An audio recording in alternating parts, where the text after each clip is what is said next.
નમસ્કાર, star India TV ન્યૂઝમાં આપનું હાર્દિક સ્વાગત છે। હું છું હેમલતા ત્રિવેદી। આપ જોઈ રહ્યા છો સ્ટાર ઇન્ડિયા ટીવી ન્યૂઝ। સત્યની વાતે સત્યની સાથે। દેશપ્રેમથી વૃક્ષારોપણ તરફ જાલોદમાં દાઉદી વોરાઓએ સ્વતંત્રતા દિવસ વૃક્ષારોપણ સાથે ઉજવ્યો। જાલોદની દાઉદી વોરા કમ્યુનિટીએ ભારતનો 79મો સ્વતંત્રતા દિવસ 15 ઓગસ્ટે દેશભક્તિના રંગ અને પર્યાવરણ પ્રત્યેની હરિયાળી પ્રતિબદ્ધતાને સાથે લઈને ઉજવ્યો। સમુદાય કેન્દ્ર ખાતે તિરંગો ગૌરવપૂર્વક ફરકાવવામાં આવ્યો। રાષ્ટ્રગાન ગુંજ્યું અને સ્વયંસેવકોએ ભાવડા ઉચકી નવનવા રોપા લગાવ્યા। પ્રત્યેક રોપો રાષ્ટ્રના ભવિષ્ય માટેનું જીવંત પ્રતીક બની રહ્યો।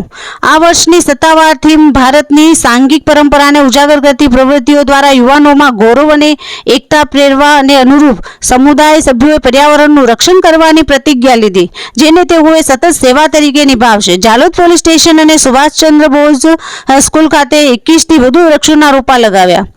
વોરા સમાજના આધ્યાત્મિક ધર્મગુરુ સૈયદના મુફ્તી સૈફુદ્દીન સાહેબના સીધા માર્ગદર્શન અનુસાર વૃક્ષો વાવવા અંગે આપણને સમજ છે કે પર્યાવરણીય જાગૃતિ અને સ્થિરતા આપણા દેશની પ્રગતિ અને વિકાસ માટે અત્યંત જરૂરી છે, એવું કાર્યક્રમના સ્થાનિક સંયોજક અલી અસગર ધુંધિયાવાલા જણાવ્યું। સ્વતંત્રતા દિવસે વૃક્ષો વાવીને આપણને આપણી આઝાદીનો ઉત્સવ માણીએ છીએ અને સાથે સાથે આવનારી પેઢીઓ માટે પ્રિય ધરતીનું સંરક્ષણ કરવાનો જવાબ પણ ઉઠાવીએ છીએ।